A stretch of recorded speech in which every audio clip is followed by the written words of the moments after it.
네, 각자 마이크 잡으시고 관객분들께 인사 한 말씀 부탁드릴게요. 네, 안녕하세요. 눈발에서 조민식 역할 맡은 박진영입니다.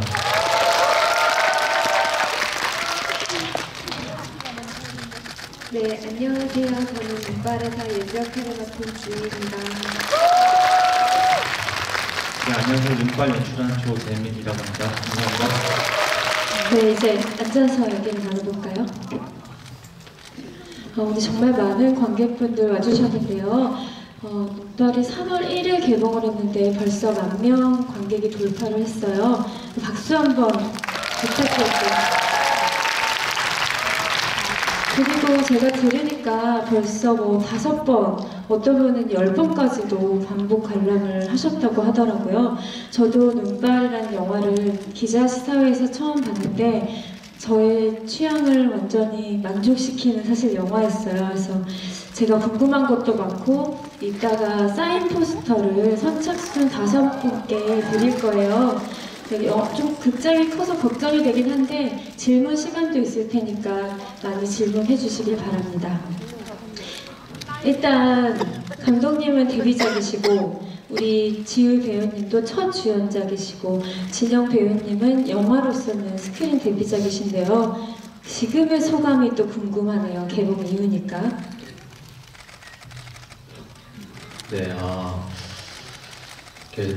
첫 영화인데 이렇게 저를 믿어주시고 이렇게 큰 배역을 이렇게 저에게 맡겨주신 거에 대한 감사함을 또 이 자리를 빌어서 말씀드리고 싶고요.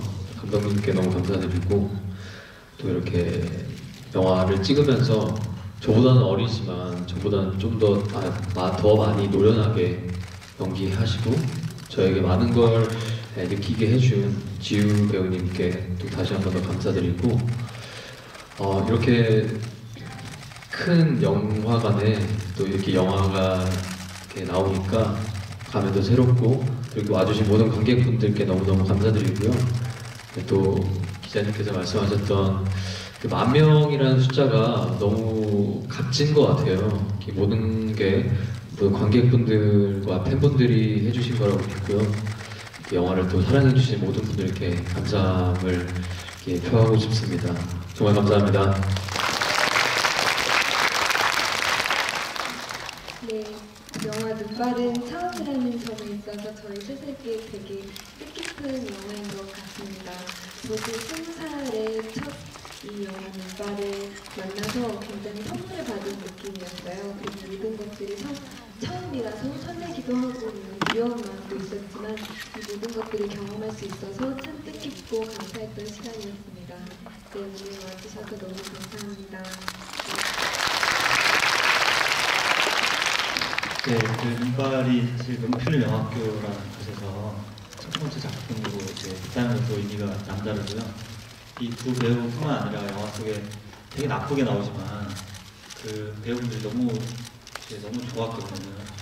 사랑으로서 너무 좋았고 같이 일하는 것도 되게 행복했고 그래서 다음에 또 기회가 되면 그 배우들과 함께 또 다른 영화로 만나기를 바라겠고요. 많이 봐주셔서 감사합니다. 방금 감독님께서도 말씀하셨는데 이 영화에서 이 주연 배우를 괴롭히는 배우들의 연기가 진짜 좋더라고요. 정말 못된 사람들 같았어요. 그렇게 착한 분들이라고요, 현장에서는. 네, 지금 너무 착한 친구들이고 사실은 완전 반대예요. 소심하기도 하고 착한 친구들인데 연기를 이제 너무 잘해서 티가 안 나는 것 뿐인 것 같아요. 지금도 연락한 것 같아요. 맞기도 되게 많이 맞으셨잖아요. 실제로도 저도 맞는 장면이 많았는데 너무 좋으셔서 이렇게 안아주시기도 하시고 미안하다고 생각보다는 저희가 되게 빠르게 촬영이 진행이 됐어서 저는 거의 맞는 장면 한두 테이크 감독님께서 해주셨거든요. 네. 실질적으로 그렇게 힘들진 않았어요. 영화를 보면서 배우에 대한 배려가 굉장히 타력 있게 있어야만 하는 현장이라는 생각을 했는데 지우 씨가 맞을 때는 빨리 끝내주셨다면 그 진영 배우님이 맞을 때는 어땠는지. 괜찮아요. 괜찮아요. 눈치 보지 마시고. 저도 빨리 끝났어요. 근데 이제 그 빨리 끝나는 거에 있어서 왜냐면 왜 빨리 끝나는 이유는 정말 리얼리티가 살 때 빨리 끝나는 거거든요. 그래서 카메라에서 안 보였을 수도 있지만 실제로 맞는 사람 입장에서는 또 리얼리티하게 맞았다. 정말 장난일 것 같죠? 아니 형들이 너무 그러니까 안 아프게 잘 때려요. 아니, 사실은 제가 그 장면을 보고 감독님이 프로덕션을 정말 꼼꼼하게 했다고 느꼈던 이유는 한 번은 철판 같은 데서 맞고요. 그 다음으로 장소 옮길 때 종이랑 스티로폼 같은 데서 맞잖아요. 근데 그게 시각적으로는 철판의 소리라던가 철판이 구겨지는 비주얼 같은 것 때문에 우리한테 굉장히 타격감이 크게 오지만 또 한편으로는 배우를 보호하는 장치이기도 하다는 생각을 했었거든요. 네, 아무래도 또 진영 군이 다치면 안 되잖아요.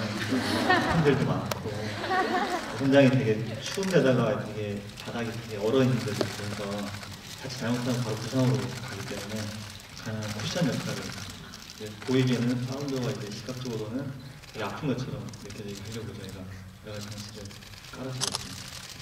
감독님이 이 시나리오를 직접 쓰셨잖아요. 근데 저는 영화를 볼 때 엄청 공들여서 쓴 시나리오라는 게 느껴졌어요. 굉장히 오랫동안 마음속에 품고 있었고 데뷔작이라는 게 무릇 그런 작품이지만 특별히 굉장히 많은 수정과 수정을 거듭했을 거라는 생각이 들어서 과연 몇 곳까지 나온 상태에서 촬영을 했을까 궁금하더라고요. 한 10고 정도 나왔고요. 근데 2, 3년 동안 계속 이제 학교 졸업 작품으로 이제 처음에 시작했고 그 뒤로 이제 제가 명필령 가서 수정을 하면서 많이 느꼈거든요. 초고랑도 지금하고는 보셨는지 모르겠지만 완전 다른 영화예요. 어른들도 이렇게 많이 안 나와서 처음에는 아이들 중심으로 끌고 가는 영화였는데 에이지도 16세에서 14세에서 17세가 됐어요. 3살이 올라가게 되고 여러 가지 변화를 겪으면서 결국에는 좀 고성에 대한 지역성, 로컬리티를 좀 더 보강하는 시나리오를 좀 바꿔주신 것 같습니다. 감독님이 제작 노트에는 이렇게 쓰셨더라고요. 갈팡질팡하는 성격 탓에 그 부당한 현실 앞에서 영민으로만 약간 방관했던 그런 시절에 대한 회한을 담았다. 근데 영화를 이제 찍고 나서 완성하고 나서 이제 개봉까지 떠나 보냈잖아요. 지금은 조금 그 감정이 해소된 것 같으세요? 이거는 아마 좀 오랫동안 있긴 할 텐데 조금 해소라기보다는 조금 완화된 건 있긴 한데요. 여전히 안고 가야 될 문제 같고 이후의 영화들 또 만들 때 고민을 해야 될 문제 같아요. 인간의 기본적인 본성인 것 같아서 네, 항상 완결할 수 없는 것 같아요. 이런. 그 시나리오만으로 보면은 굉장히 디테일하고 또 감정선을 따라가면서 읽게 되는, 그리고 마지막 결말 같은 부분은 우리가 각자 생각해보게 되는 글이잖아요. 그래서 두 분이 처음 시나리오를 받으셨을 때 어떻게 이해하셨는지 이 작품에 대해서, 그리고 자기 캐릭터에 대해서 어떻게 받아들이셨는지도 궁금해요. 누구 먼저? 제가 시나리오를 처음 받았을 때는 조금 지금의 그 시나리오 내용상과 조금 다른 부분들이 몇 가지 있었는데요. 그거를 이제 밝힐 수는 없지만 사실 보면서 감독님 미팅 전에 몇 번을 좀 많이 읽었었는데 그냥 시나리오를 읽는 것 자체만으로도 제가 계속 이렇게 뭔가 공허함이 계속 느껴지고 뭔가 가락으로 계속 빠지고 있는 그 스스로가, 왜냐면 그 내용 자체가 너무 스스로 감당이 안 되는 내용이었어서 거기에 대해서 뭔가 내가 민식이를 연기를 아직 하지도 않았는데 지우에 대한 그 미안한 마음이 너무 컸었어요. 그래서 감독님 미팅에 만나서 여러 가지 물어보고 그때 좀 해소가 됐던 기억이 있고요. 민식이에 관해서는 이해가 안 되는 부분은 거의 없었지만 그냥 받아들이기가 좀 힘들었던, 왜냐면 이런 내용도 그렇고 지우에게 행하는 행위도 그렇고 뭔가 그냥 좀 답답했던 마음이 좀 컸던 것 같아요. 계속 뭔가 그 내용을 봐도 터지는 부분이 별로 없어요. 계속 이렇게 아슬아슬하게 가다가 나중에 이렇게 터트려지는 건데 그 아슬아슬한 그 느낌이 뭔가 목에 걸려서 이렇게 같이 있는 그런 느낌이 좀 컸어요. 시나리오 처음 봤을 때. 저는 그 일단 진영 배우님에 대한 연기 얘기를 좀 하면 처음에 영화를 볼 때 그 방금 말씀하셨던 아슬아슬함이 저한테는 어떻게 느껴졌냐면 방향을 갈피를 못 잡게 만드는 게 있었어요. 근데 저는 그게 긴장감이 느껴져서 좋았는데 그럴 수 있었던 이유는 진영 배우님이 스크린 연기를 다작을 하신 분이 아니잖아요. 뭔가 리액션이 기계적이지 않고 기술적이지 않기 때문에 어디로 튈지 모르겠는 약간의 텐션이 느껴졌어요. 그래서 저는 그 약간은 무감한 느낌? 힘을 쫙 빼고 저 사람이 예주를 좋아하는 건지 불쌍하게 생각하는 건지 지금 착한 아이라서 우유부단하게 저렇게 행동하는 건지 아니면 과거에는 굉장히 나쁜 짓을 저질렀던 아이인지에 대해서 계속 물음표를 주더라고요. 감사합니다. 그거에 관해서는 너무 설정을 두지 말아야겠다는 생각을 좀 했고요. 일단 감독님이랑 얘기할 때도 민식이는 뭔가 이방인이라 뭔가 좀 떠있는 느낌도 있어야 되고 감독님이 저한테 말씀해 주셨던 게 신마다 에너지를 주는 사람이 있고 에너지를 받는 사람이 있대요. 근데 감독님이 말씀하신 걸 보고 시나리오를 봤을 땐 민식이가 예주와 있을 때는 에너지를 주지만 다른 사람들과 있을 때는 에너지를 계속 받는 사람의 입장이더라고요. 그래서 제가 어떻게 보면 다른 배우 선배님 형들한테 끌려가면 되는 입장이었어서 그 기자님이 말씀하셨던 것 같이 저는 그냥 아무것도 하지 않아도 그냥 그냥 힘을 빼고 있어도 그냥 관객분들이 봤을 때 아, 저 친구는 저런 생각을 하고 있겠구나라고 보여지게 만드는 그런 리액션이 나오는 것 같았어요. 그래서 저는 감독님 말씀처럼 예주랑 있을 때는 이렇게 에너지를 줬어도 남들에 있을 때는 그냥 들으면 되는 거였어서 좀 더 힘을 많이 빼고 연기를 할 수 있었어요. 감독님은 어떻게 생각하세요? 진영 배우 연기에 대해서?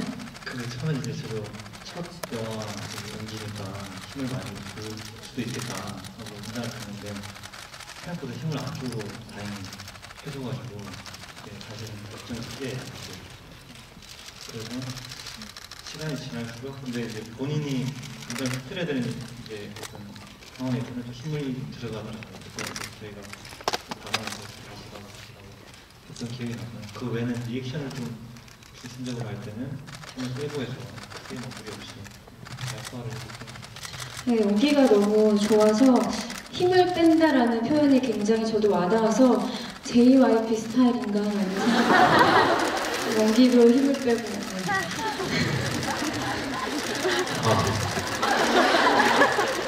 지금 갑자기 노이로지네요. 그건 아니고요. 감독님의 디렉팅이 제일 컸던 것 같고 그분의 이름을 제가 언급을 할 수는 없어요. 그렇죠. 그리고 그분이 딱히 연기 지도를 할 만한 자리는 아니니까요. 본인의 연기 생각하셔야 되니까요. 기권을 행사하겠습니다. 알겠습니다. 네. 지우 배우님께서는 굉장히 피폐한 캐릭터예요. 저는 원래 얼굴을 알고 있기 때문에 굉장히 귀엽고 상큼하신데 영화에서는 심각할 정도 피폐하게 나오더라고요. 굉장히 배우와 감독이 그 부분에서 합의를 했다라는 생각이 들 정도로 정말 가까이 다가가고 싶지 않을 만큼의 어두움이 있었어요. 근데 그런 캐릭터를 연기하면 배우 본인의 마음도 약간 침잠 상태로 들어가지 않을까 하는 생각이 들었었거든요. 오히려 저도 실제 성격은 약간 좀 밝은 편에 가까워서 정서적으로 어두운 역할을 맡는다고 했었고 주위 분들도 많이 걱정을 해주셨어요. 근데 이제 그런 부분에 현장에서 감독님이 그렇고 관객들도 많이 도와주셨던 것 같아요. 그리고 오히려 약간 좀 그런 단치나 입술에도 긴장을 했었거든요. 근데 그런 것들이 아직은 저는 연기점이 좀 많이 부족하기 때문에 장치적으로 도움이 되게 많이 줬다는 생각이 들더라고요. 영화 안에서. 그 사실 저는 개인적으로는 제가 여기가 이렇게 눈빛이 꺼져서 그게 컴플렉스인데 그 영화 안에서 그게 연기를 하고 있더라고요. 제 눈빛이. 그래서 장치적으로 도움을 줬다고 생각해요. 저는 되게 좋았던 것 같아요. 감독님이랑 그 외모에 대해서 많이 회의를 하셨는지도 궁금해요. 그 우선 시나리오상에 제가 되게 거의 소설처럼 썼거든요. 그 외모 그 이상 댓글 보고 본인이 이제 다 감지를 하고 이미 얘기가 그 시나리오상 되고 회의가 거의 된 것처럼 했고 그다음에 또그 의상하고 분장팀하고도 얘기를 좀 조율해서 본인도 뭐 흔쾌히 그쪽으로 가야 된다라고 생각합니다. 예주가 마냥 당하기만 하는 캐릭터는 아니잖아요. 예, 손에 침을 뱉어버리기도 하고. 저는 예주라는 캐릭터를 내가 어떻게 살아 숨쉬게 해야겠다. 어떤 방향성이 있었을 것 같거든요. 배우로서. 말씀하신 것처럼 소극적인 인물은 아니었던 것 같아요. 오히려 그래서 되게 와닿는 부분이 있었어요. 강인함을 가지고 있는 아이고 또 믿음을 놓지 않는 아이라는 생각을 했었어요. 그래서 그런 강인함을 가지고 사실 되게 힘든 현실에 놓인 아이지만 그런 면에서 위안을 받으면서 촬영할 때는 좀 집중해서 하려고 했던 것 같아요. 이 눈발이 저는 좀 특이했던 게 사실은 어떻게 보면 메인 사건은 이 예주의 얘기인데 방관자로서, 그러니까 나레이터로서의 역할이 민식이 하고 있는 역할인데 보통 그러면은 한 명으로 주인공이 확 몰아지거든요, 심정적으로. 근데 이 영화는 저는 두 명이 같이 갔어요. 두 명이 거의 감정선이 동일하게 평행으로 가더라고요. 그래서 아까 얘기했다시피 진영 배우님의 연기는 어딘가 약간 비어해 보이는 듯한 연기가 이 영화에 알게 모를 어떤 텐션을 주고 있었고, 그 지우 배우님은 아무래도 되게 노련한 배우라는 생각이 굉장히 많이 들었어요. 그 강약 조절을 하고 있다가 필요한 순간에 악센트를 탁 주더라고요. 그래서 그 둘의 조합도 굉장히 좋았거든요. 감독님 의견도 좀 들어보고 싶어요. 저는 처음부터 이제 글 쓸 때부터 두 사람이 주인공인데 좀 다른 색깔의 주인공이고 서로 이제 상호 보완을 할 수 있다고 보거든요. 또 배우 스타일도 그렇고 영화 연기를 안 처음 하시는 그 진영 배우랑 다른 이제 숙련된 오래 활동하신 꽤된 지우 양이 이제 만났을 때 그 하모니가 있을 거라고 봤어요. 그래서 그 극중에서도 그런 역할을 서로 해주고 있고 서로 이제 보완을 해 나가면서 점점 더 이야기도 이제 좀 극적으로 치닫게 되는 그 에너지의 어떤 합이 좀 좋았다고 생각해요. 다행이에요. 저는 두 분의 인터뷰를 보니까 서로에게 배울 점이 많았고 반성하게 했다 뭐 이런 문구들을 많이 봤거든요. 오늘 이 자리에서 조금 구체적으로 어떤 상황을 얘기를 해봐 주실 수 있어요? 어떤 날 내가 좀 많은 걸 느꼈다 이런 것들. 사실 이건 좀 재밌는 부분일 수 있는데 진액 출신인데 수원에서 온 설정의 미식이를 연기했어야 했고 저는 또 사투리를 써야 했어서 오히려 어떻게 보면 나쁜 것 같아요. 근데 사투리적으로 제가 강박을 느낄 때 되게 본인의 해야 되는 연기들도 힘드셨을 텐데 되게 많은 도움을 주셨고 또 현장에서 좋은 아이디어들도 되게 주셨던 것 같아요. 그래서 저는 정말 많이 배우면서 촬영을 했고요. 그리고 또 사실 제가 생각했던 것 이상으로 스케줄이 너무 힘드셨는데도 촬영장에서 되게 스태프분들께도 힘을 주면서 촬영을 늘 하셨었거든요.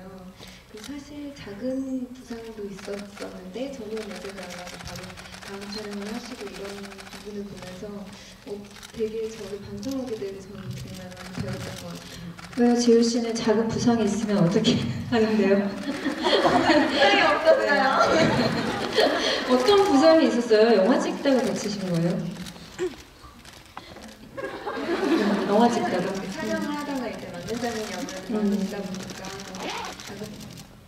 왜 그 얘기 하면 안 되는 건가요?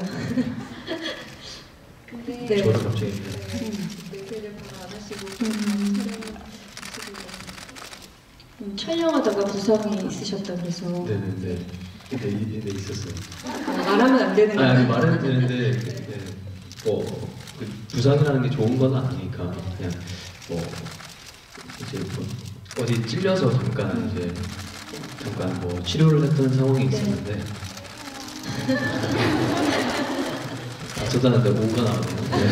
아니, 그 상황에서 정말 스태프분들도 다 계시고 그렇게 기다리고 계시고 뭔가 배우를 많이 바라봐 주시고 기다려 주시는 분들이 많다는 거를 영화를 하면서 계속 느끼고 있던 찰나에 다쳐서 뭔가 폐를 끼치고 싶지 않았던 것도 있고요. 그리고 또 작은 이유로는 사실 이게 그런 거 있잖아요. 사람들 많은 데서 넘어지면 고개를 못 그러니까 아픈 것보다 부끄러운 거? 그 감정이 좀 있었어요. 딱 다쳤는데 아픈 것보다 이 너무 쪽팔리는데 어떻게 내가 고개를 들면 사람들이 날 쳐다보고 있을 것 같고 그래서 좀 내색을 안 하려고 했던 생각이 있었습니다. 네, 이번엔 지우 씨한테 어떤 것들을 느끼셨는지 현장에서? 저는 그 시나리오를 처음 받을 때는 책이 없고 이제 A4 용지에 이제 복사를 해서 보잖아요.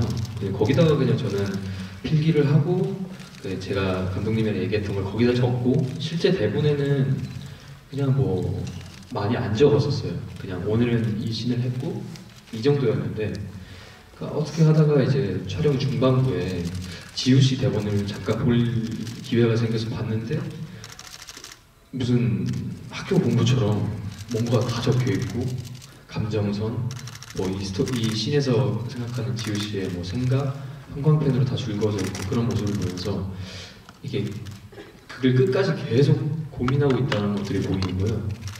저도 고민을 했지만 그렇게까지 막 디테일하게 하는 방법을 몰랐었는데 보면서 아 이렇게 하는 방법도 있구나 하면서 뭔가 좀 저도 더 열심히 하게 되는 계기가 됐었고 또 제가 촬영을 많이 안 해봐서 이 추위를 어떻게 이겨내야 되는지 잘 몰랐어요. 근데 이제 지우 씨가 핫팩을 되게 비싼 걸 들고 다니더라고요. 핫팩 비싼 거요? 약국에 가면 숲팩 있잖아요. 네. 그게 제일 좋대요. 근데 지우 씨, 그걸 몰랐어요 저는.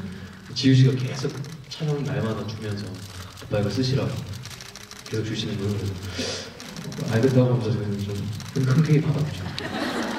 이렇게 두 주연 배우가 화기애애하고 서로 경쟁적으로 열심히 하고 이런 거 정말 복 받으신 감독님인 것 같아요.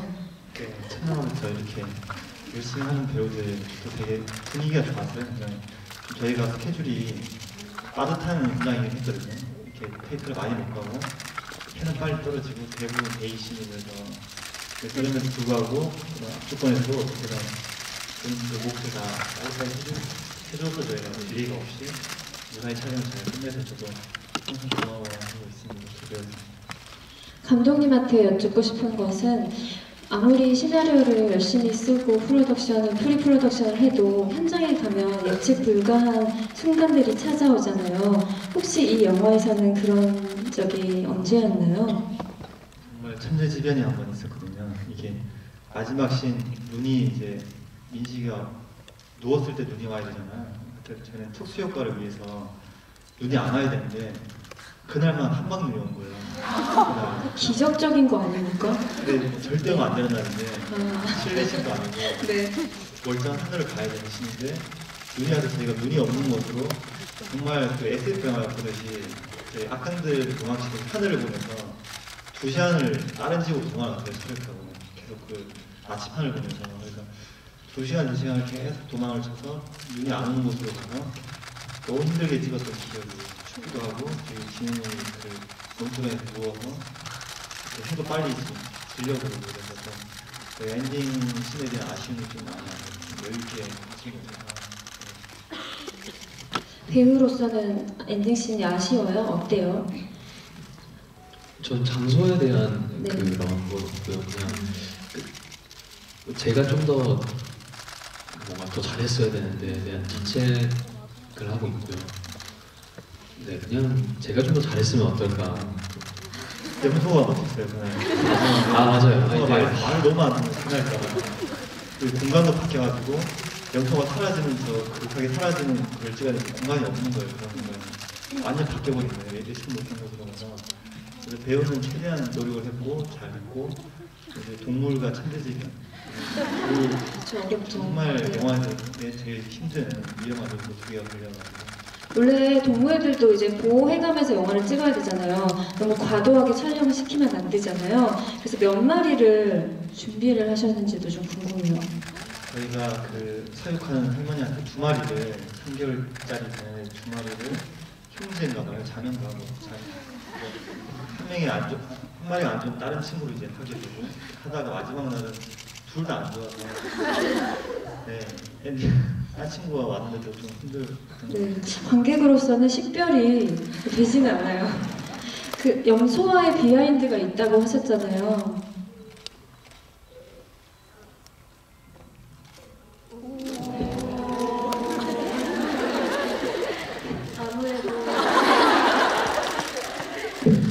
아무래도 동물과 살아가는 게 쉽지만은 않은데 동물한테는 어떻게 보면 너무 낯선 환경일 수 있는 거잖아요. 근데 염소가 되게 큰 역할을 해줬던 것 같아요. 저희 영화에서 촬영 전에 염소랑 제가 보는 씬이 많다 보니까 가서 친해지려고 노력을 했었어요. 근데 그때 할머니께서 많은 염소들을 이렇게 사육을 하고 계셨었거든요. 방울아 방울아 부르시더라고요.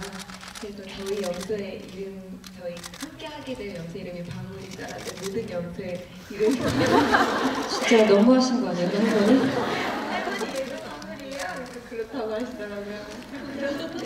그런 에피소드들이 있어요.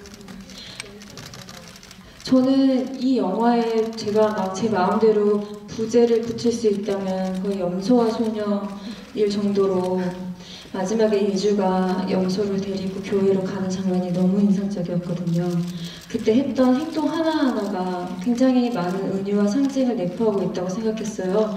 교회로 가서 구정물에 발을 씻고 그리고 돌아와서 나왔을 때 버스 정류장에 앉아있을 때 이렇게 점퍼가 뜯어져서 깃털이 나오는 이런 것들이 되게 좀 과장해서 상징하면 저는 날개가 부러진 천사 버려진 자, 가장 낮은 자로 상징되고 있다고 생각이 들어서 굉장히 마음이 짠했었어요. 근데 개인적으로는 두 분은 각자 이 영화에서 인상적인 씬이라던가 장면이 있는지 궁금했어요. 저는 있어요. 항상 말하는 건데 지우 씨가 나중에 버스 정류장에 있다가 염소가 사라지는 걸 보고 염소의 소리를 듣고 이제 가잖아요. 그 부분이 전 제일 좋은데 뭔가 길은 길고 저 끝은 잘 안 보이고 근데 염소의 소리를 듣고 어딘지도 모르는 길을 계속 이렇게 걸어가는 게 염소를 찾는 거를 의미하는 것도 같고 뭔가 예주의 처지를 보이지 않는 길을 염소라는 그런 자기가 정말 아끼는 그걸 희망이라는 거를 찾기 위해서 잘 앞이 보이지도 않는 길을 걸어가고 있는 그 예주의 상황을 이렇게 같이 이렇게 보여주고 있는 것 같아서 저는 그 장면을 보면서 좀 소름이 돋았어요. 그 장면도 굉장히 시적이었던 장면인 것 같아요. 네. 저도 이제 제가 연기했던 부분 중에서 마음적으로 제일 아팠던 장면은 솜털을 계속 넣는 장면이었는데 솜털이 뭔가 예주의 처지가 그때 너무 짠하고 힘들었기도 했었고 뭔가 자신의 처지가 억눌러서 솜털이 억눌러지지 않는 듯한 느낌을 받았었어요. 그래서 그리고 이제 염소도 가버리잖아요. 마지막 예주에게 남아있는 마지막 희망이 사라지는 느낌이었어요. 그 장면을 촬영했을 때. 저 마음적으로 되게 아팠던 것 같아요. 그 장면 촬영했을 때. 그리고 이제 민식이가 마지막에 눈발을 맞는 장면에서 저는 그 장면이 되게 인상적인데 뭔가 죄책감에 시달리고 힘든 민식이에게 마지막으로 구성에 내리는 그 눈발이 따뜻한 위로가 되는 느낌을 받았던 것 같아요. 그래서 네, 괜찮다라고 말해주는 듯한. 네. 이 영화를 처음 봤을 때 저는 어떤 생각을 했냐면 속죄할 이유가 없는 존재한테 세상이 속죄하라고 자꾸 강요를 하면 여기서 발생하는 딜레마를 어떻게 해결할 수 있을까? 우리는 이것을 어떻게 구원할 수 있을까라는 생각이 제일 먼저 들었는데 이 영화에서는 민식의 아버지가 목사고 배경 자체를 교회로 삼는 부분이 있잖아요. 그래서 처음부터 이거를 아예 종교적인 색깔을 염두에 두시고 넣으신 건지 나중에 넣게 된 설정인지 궁금했어요.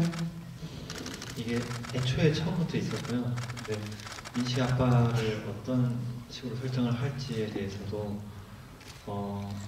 이렇게 억압되어 있는 존재, 민식도 외부에서 왔지만 여기 와서까지도 똑같이 지배를 당하고 있는 그래도 그나마 이제 엄마가 조금 다른데요. 그 아버지로부터 억압을 어떻게 보면 또 나 친구들로부터 억압도 외주를 통해서 조금 풀 수 있게 하기 위해서 좀 세팅이 됐던 것 같아요. 네, 아버지도. 그리고 이 영화의 또 하나의 주인공은 저는 고성이라는 이 장소성인 것 같은데요. 너무 아름다워서 저는 일단 놀랬고요. 저도 고성에 한 번 가봤지만 그냥 어떤 관광지의 형태로서만 겉을 훑어봤을 뿐이었어요. 그래서 전 혼자 속으로 이 감독님이 고성에서 지원을 받았거나 아니면 고성을 엄청 좋아하는 사람인가 보다라고 생각했는데 고성이 고향이라고 하시더라고요. 그래서 이 영화를 언제부터 이런 공간들을 구상하셨는지도 좀 궁금하고요. 그 고성이란 이제 사실은 처음 시나리오 쓸 때 이제 어떤 선생님께서 잘 아는 얘기를 쓰라 해서 제가 그 과거에 이렇게 벌칙 있잖아요. 이렇게 손잡고 가는 손은 잡지 않았지만 어쨌든 저 벌칙을 똑같이 고성이라는 공간 골목길에서 그래서 그 이야기 하나로 시작된 시나리오거든요.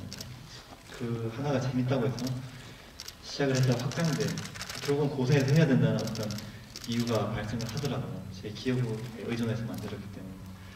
그래서 그런 고성이 갖고 있는 단어가 또 재밌어요. 단단한 성이라는 어떤. 근데 지금은 사실 성이 무너지고 없거든요. 거의. 여기 남해에서 찍었던 충남 남해에서 찍었고요. 그래서 무너지고 없는 곳에 아이들이 갔는데 어른들은 계속 단단한 성이라고 강조를 하고 뭐 구제의 도리는 발생하지 않아. 어떠한 이변도 없어. 라고 계속 이렇게 강조하는 것들이 되게 저는 불쾌하게 느껴졌고 그런 것들을 잘 하면 제목도 고성으로 할 건데 그런 영화들이 많잖아요. 파주, 뭐 미래한 곡성도 있어요. 곡성. 네. 곡성 같은. 곡성 때문에. 네, 그렇죠. 곡성이 너무 세서 네, 고성하면 좀 무섭게 다가왔을 것 같아요. 그렇죠? 강원도 고성도 걸렸고. 네네. 지금의 제목은 어떻게 생각하세요, 두 분은? 처음부터 지금의 제목으로 시나리오를 받으셨나요? 네. 근데 어떻게 보면 사실 맞을까라는 생각이 의문이 들었던 게 사실 예주와 민식이에게 처해진 환경과 눈발이 어떤 걸 상징하는지 모르겠지만 되게 대조된다는 생각도 한 것 같아요. 그래서 근데 저는 마지막에 내리는 눈발이 위로가 된다는 느낌을 받았어서 저도 사실 촬영을 하고 이제 1년 후에 영화를 보고서 더 많이 느끼는 것 같아요. 그런 점이 있어서. 어울리는 제목이다. 혹시 진영 배우님은 여기에 대해서 의견이 있으세요? 제목이요? 네. 저도 눈발이라는 제목으로 처음에 시나리오를 받아서 눈발의 의미에 대해서 계속 생각을 좀 많이 했었고 근데 눈발이라는 제목이 아니었으면 좀 이상할 것 같아요. 지금도. 근데 그 장난삼아 그 염소이지 않나 이 제목은 염소일 것 같은데 이런 장난삼아 얘기를 했던 것 같은데 근데 눈발이라는 제목이었기 때문에 이 영화가 이렇게 완성되지 않았나 저는 그렇게 생각합니다. 네. 이쯤에서 관객 여러분들께 마이크를 넘기겠습니다. 네, 손 들어주시면 저희가 마이크를 드릴 텐데요. 많은 분들이 들어주시고 있는데 어두워서 잘 보이진 않네요. 감독님께서 지목을 해주시겠어요? 제 가운데 뭐 들고 계신데. 네. 포스터는 선착순 5번까지입니다.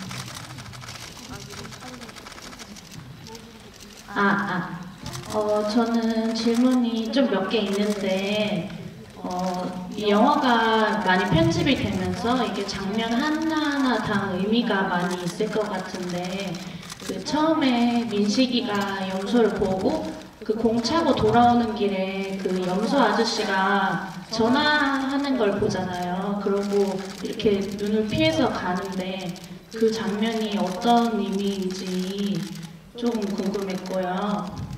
그리고 만약에 그 지우 배우님이 그 민식이 역할을 연기했으면 어떤 점이 어렵거나 힘들었을지 또 궁금하고, 또 아까 역할에 대한 외모나 이런 거를 감독님이랑 상의하셨다고 했는데 그 민식이 역할에서도 뭐 외모 같은 거나 이런 거를 상의하셨는지 궁금합니다. 네, 그러면 마지막 질문부터 대답을 해볼까요? 민식이의 외모에 대해서.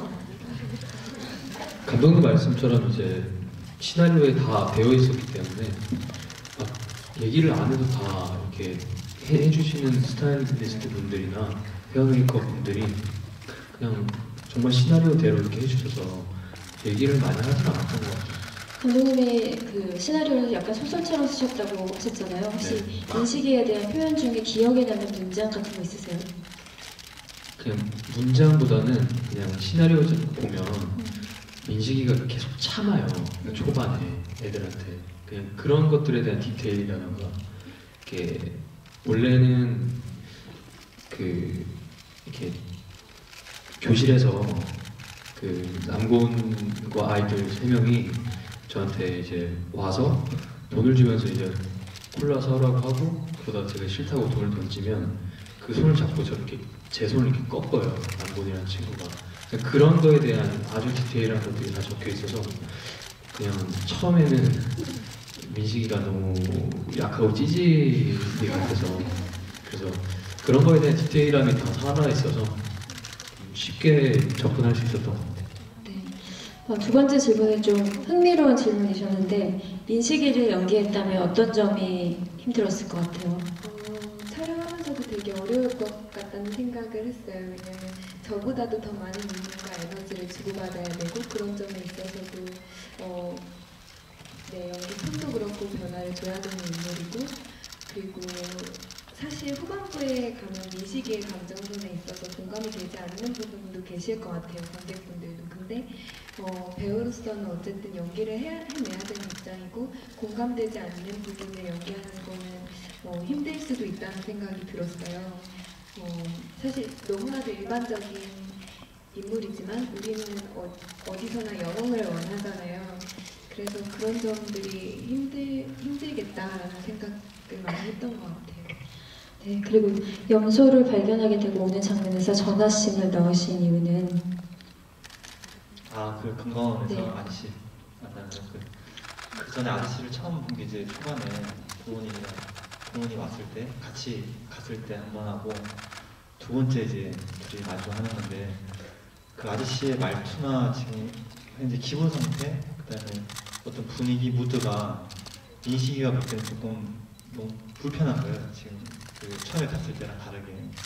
그래서 조금 자기도 모르게 이제 조금 놀래서 도망을 간 설정이 있고, 그 이후에 또 그거로 인해서 아저씨랑 또 한 번 더 부딪히는 게 둘이 산에 갔다가 연소 안고 아저씨를 마주치는데 은근슬쩍 이제 이 친구가 민식이가 피하는 느낌이 있어요. 그래서 그 앞에 어떤 기억들 연관돼서 확실하게 인사하고 안녕하세요 이게 아니라 그냥 눈이스마스하고 맞은 걸로 이제 매칭을 했습니다. 네, 또 질문 있으세요? 이번에는 지우 배우님께서.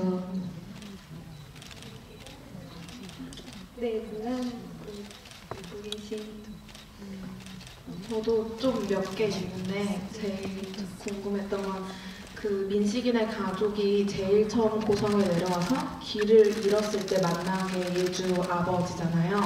그래서 그 첫 만남, 또 길 잃었을 때 길을 알려준 사람이 예주 아빠 그 양상만 씨인 거에 어떠한 의미가 있는지 그게 좀 궁금했고, 또 하나는 그러니까 아까 기자님이 말씀하셨던 것처럼 예주가 마냥 수동적인 인물은 아닌데, 그 성폭행 사건이 일어났을 때 영화상에서는 그렇게 교회에서 째려보는 거 말고는 어떠한 그런 적극적인 그런 반항이나 조치를 취하지 않잖아요. 그게 민식이가 그러니까 유일한 목격자이자 증인인 민식이가 등을 돌려서인지 아니면 그 살인자의 딸이라는 그 배경이나 환경 어차피 뭐 고발을 하거나 뭐 누군가에게 알려도 그런 도움받지 못할 상황이어서 그런 건지 좀 그게 좀 의문이었습니다. 네, 감독님께 들어볼까요? 첫 번째 이제 상만이라는 이제 예주 아빠가 길을 가르쳐 주는 게 이제 암시하는 게 저는 이제 있을 거라고 봤거든요. 근데 너무 앞쪽이라서 사람들이 기억을 못 하시는데 어쨌든 이분은 누군가에게 낯선 사람이지만 혹은 불편할 수 있는 사람이지만 길을 알려주는 사람인 거죠. 근데 이제 영화를 끝나고 나서 이제 범인이 누군가요? 결국 밑밥 던져놓고 이건 해결을 왜 안 해주나요? 했을 때를 대비해서 여러 개를 이제 깔아놓은 것 중에 하나예요, 사실은. 그래서 여러분들 그 사람이 주는 인상이 아니라 그 사람의 행위를 보고 좀 믿어달라고 했던 요소였고요. 그다음에 두 번째가 뭐였죠? 예주가 왜 그렇게 무기력하게 대응을 했는지. 그 마지막 유일하게 믿고 있는 이제 민식이를 보러 간 거죠. 사실은 사람들한테 뭐 장화로 간 걸 수도 있겠지만 그보다 민식이와 대면하고 싶었던 건데 민식이가 시선을 피하는 거죠. 사실은 지금은 외면이라기보다는 저는 부끄러움 혹은 어떤 공경, 갈팡질팡 뭐 이런 감정인 것 같아요. 민식이 또한 또 그거에 대한 허무함, 사람 때문에 더 이상 저항하고 싶지 않은 예주의 어떤 마음인 것 같고 나갈 때조차도 기철이라는 사람은 뻔뻔하게 정말 태연하게 혼자 이제 앉아 있고 자기는 아무 관련 없는 사람인 것처럼 하지만 어느 누구도 이 관계들에 대해서 신경을 안 쓰고 있는 거에 대한 무력감 이 예주를 다시 나가게 했던 것 같아요. 네, 이번에는 진영 배우님께서 지목해 주시기 바랍니다. 너무 어려워서 제가 맡기는 거예요.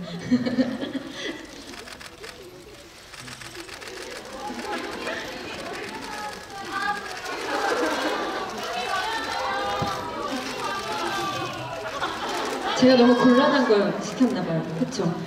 제가 할까요? 제가 할까요?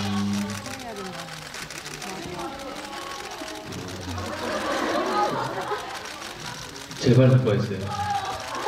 그러면 저분에게로. 여기도 제발했나요? 그럼 이쪽에 한 분, 저쪽에 한 분 받을까요? 네네네. 네. 그러면 마이크 가까운 쪽부터 한 분 받겠습니다. 쪽에 계신 분, 제발이라고 하신 분께 드리면 될 것 같습니다.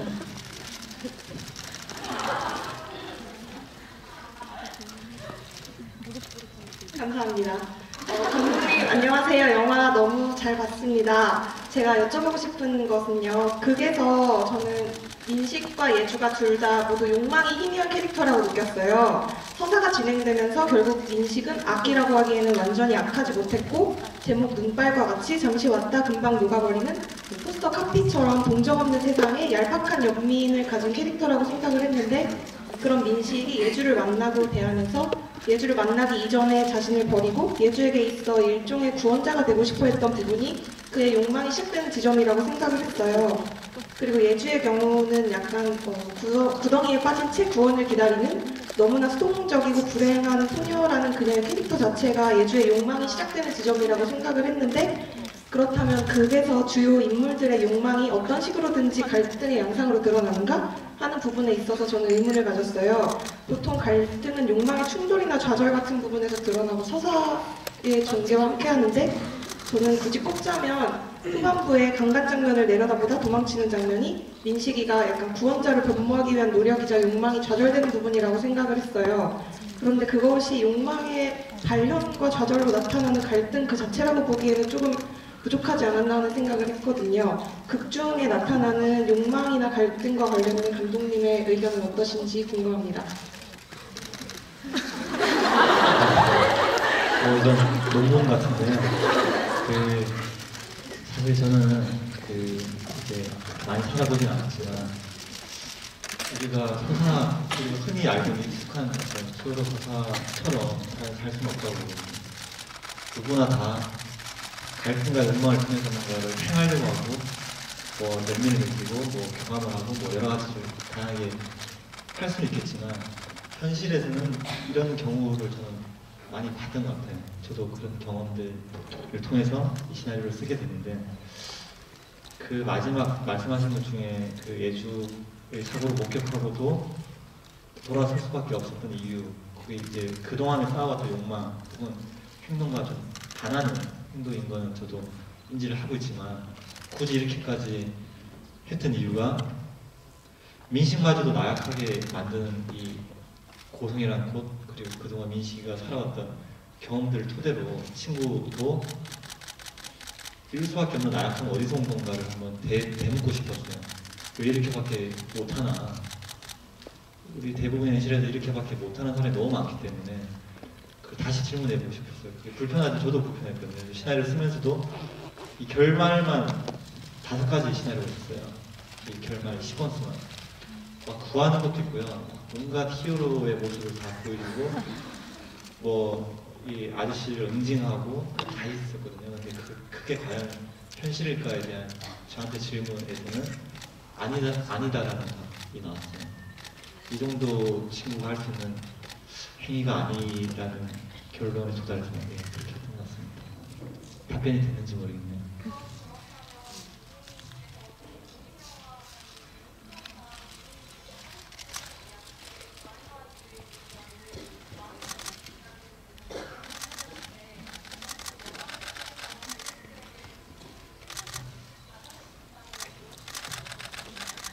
저는 되게 이렇게 우리가 수동적으로 살 수밖에 없는 현실도 있거든요. 항상 우리가 하고 싶은 대로 정의롭게 할 수 없는 이 시대잖아요. 지금 현 시대가 오히려 반대로 질문하는 거예요. 이렇게밖에 못하는데 우리가 이건 아니지 않나, 그리고 조금 더 용기를 내서 다가가야 되지 않나를 질문하는 영화로 하고 싶어서 이렇게 제가 전개를 했던 거거든요.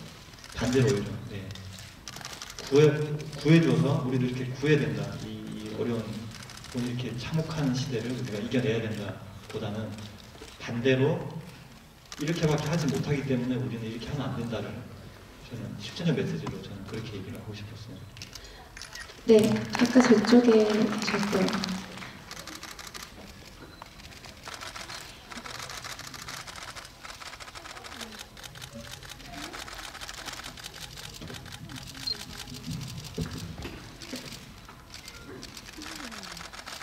안녕하세요. 저번 질문에 나왔던 건데 옷에 손을 닦는 것과 같이 그 친구들이 유리창에 던져가지고 유리창이 깨졌을 때 민식이가 눈을 질끈 감는데 그것도 감독님께서 의도해 주신 건지 궁금하고 그때 구체적인 감정선이 궁금해요. 뭐 아저씨한테 혼날까봐 그런 걸 수도 있고 아니면 예주한테 잘 보이고 싶은데 쟤네들은 또 왜 저래 뭐 이런 걸 수도 있고 아니면 그냥 깜짝 놀라서 큰 소리에 놀라서 눈을 감은 건지 그리고 또 그런 식으로 짜잘짜잘한 표현들에 좀 더 신경을 썼던 씬이 있다면 어떤 장면인지 궁금해요. 네, 진영 배우님께서 해주시겠어요? 눈을 감는 거에 대한 건 따로 코멘터리가 없었고요. 그냥 정말 그걸 정말 깨트렸어요. 깨트렸다기보단 뒤에서 이제 조 감독님께서 그 유리를 이렇게 던지는데 그때 정말 깜짝 놀랐던. 네, 그래서 어쩔 수 없이 나올 수밖에 없다는 리액션이었던 것 같고요. 네, 왜냐면 이게 저도 사실 위험하지 않다고는 했지만 그걸 실제로 던지는 거에 있어서 겁이 좀 나왔거든요. 그래서 혹시 다치면 어떨까에 대한 긴장을 하고 있다가 갑자기 던지니까 좀 그런 눈까지 감는 리액션이 나왔던 것 같고 사실 거기에 대한 감정은 그냥 예주에 대한 미안함이 좀 컸던 것 같아요. 왜냐면 얼토당토 않은 내기로 정말 피해를 입는 건 예주인데 뭐 제가 부끄럽기도 하지만 예주가 뭔 잘못이 있기에 나에게 어떤 잘못도 없는데 그냥 저런 친구들 때문에 내가 이 친구에게 계속 피해를 주고 있다는 생각 그리고 계속 손을 잡고 있다가 나라고 해도 좀 계속 끌고 간단 말이에요. 그 친구들에 대한 무서움 그리고 내기 그런 것 때문에 그래서 집까지 들어가고 근데 예주는 계속 나가라고 했죠. 근데 아버지는 뭐 아무것도 모르고 제가 또 거짓말을 치잖아요.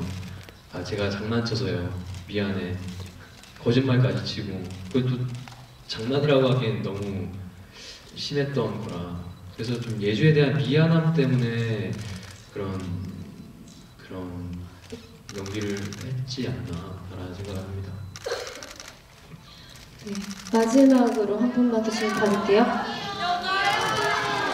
이쪽을 한 번도 안 했으니까 이쪽 두 번째 줄에 계신 분 받고 시간 관계상 이제 마지막 짧게 부탁드릴게요.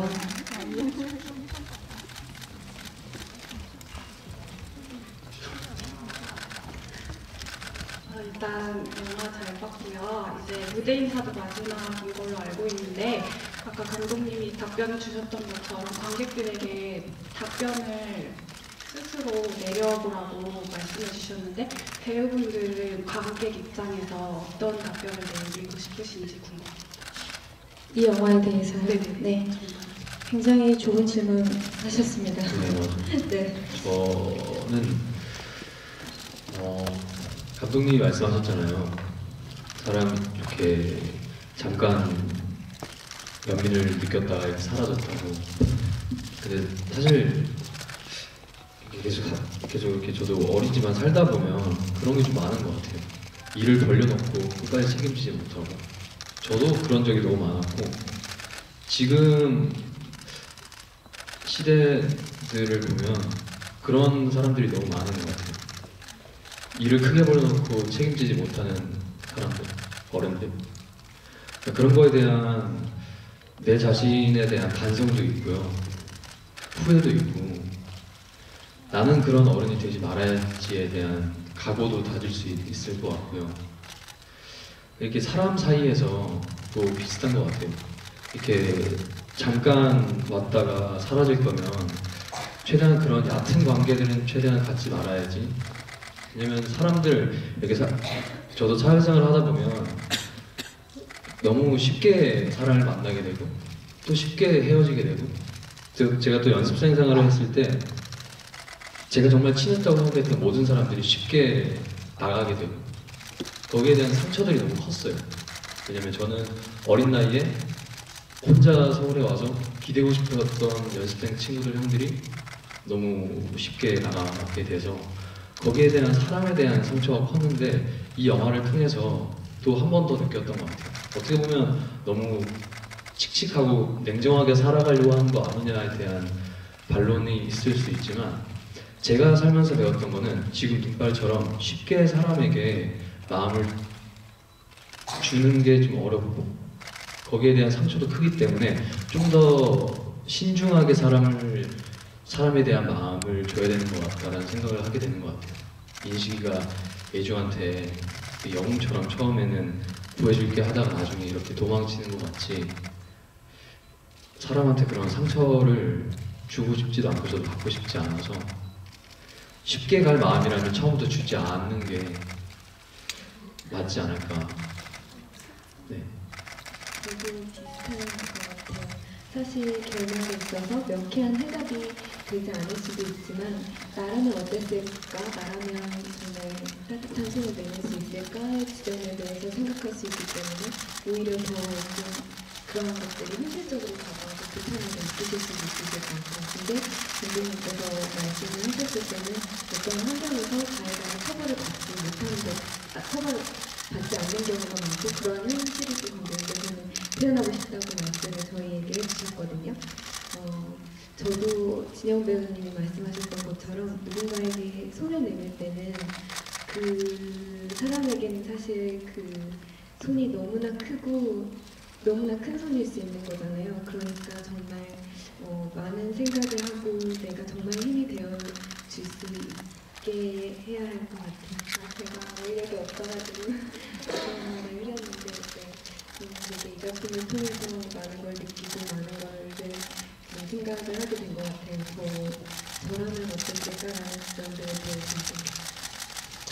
아까 감독님께서 마지막 결말에 대해서 여러 가지 버전으로 써보셨다고 했는데 그만큼 고민이 묻어났던 장면이었다고 생각했고요. 감독님으로서는 최선을 다한 선택이었다고 생각했어요. 왜냐하면 타인의 고통을 본다는 것은 우리한테 자칫 굉장히 폭력적인 행위가 될 수 있다고 생각하는데 간편한 해결이 없어서 저는 좋았던 것 같아요. 간편한 구원과 간편한 마무리가 아니어서 오늘 이렇게 긴 시간 동안 함께 해주신 관객 여러분께 마지막으로 인사 한 말씀씩 부탁드릴게요. 네, 영화 봐주러 멀리까지 오셔서 감사하고요. 앞으로 조금 더 좋은 영화 만들도록 노력하고요. 다음 영화에서 또 인사드리면 좋을 것 같습니다. 감사합니다. 저도 오늘이 마지막 집이라고 알고 있는데요. 저희 영화를 여기 관객분들께서 정말 많이 봐주신 걸로 알고 있어요. 그래서 저희 영화에 너무 큰 힘이 되어주셔서 너무 감사하다는 말씀을 꼭 드리고 싶고, 사실 10,000명이라는 스코어가 저희에게는 너무나도 크게 의미 있게 다가오는 것 같아요. 큰 힘을 주셔서 너무 감사합니다. 사실 마지막이라는 게 너무 아쉽고 속상한 것 같아요. 이런 경험들이 저에게는 다 처음이었어서 더 설레고 더 이런 경험들을 함께 할 수 있는 곳에 대해서 되게 감사한 마음이 컸어요. 네, 저희 영화에 큰 응원, 사랑을 보내주셔서 진심으로 감사드립니다. 네, 이렇게 와주셔서 너무 감사드리고요. 관객과의 대화라는 게 저한테 너무 값진 경험이었던 것 같아요. 제가 느끼지 못하고 제가 보지 못했던 것들을 관객분들이 다 보고 있다는 사실에 너무 뭐랄까 다 이렇게 벗겨진 것 같이 너무 부끄러웠고, 스스로가 다시 한 번 더 반성할 수 있는 계기가 됐고, 관객분들한테 많이 배웠던 것 같아요. 뭔가 저도 전문으로 하려고 이렇게 노력하고 있지만 나보다 더 넓은 눈을 가진 관객분들에게 하나하나 더 많이 배울 수 있는 계기가 됐고, 이렇게 또 질문을 하면서 제가 디테일하게 알지 못했던 감독님이 생각했던 영화에 대한 해석들, 그런 것들도 잘 알 수 있어서 너무 감사드리는 시간이었고, 더 열심히 노력해서 관객분들에게 많은 메시지를 드릴 수 있는, 그리고 많은 메시지를 제가 표현해낼 수 있는 그런 배우가 되도록 노력하겠습니다. 감사합니다. 네, 저도 이 세 분의 차기작을 지금 벌써부터 기대하게 됐어요. 오늘 늦은 시간까지 자리해주신 관객분들 모두 조심히 돌아가세요. 감사합니다. 감사합니다.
좀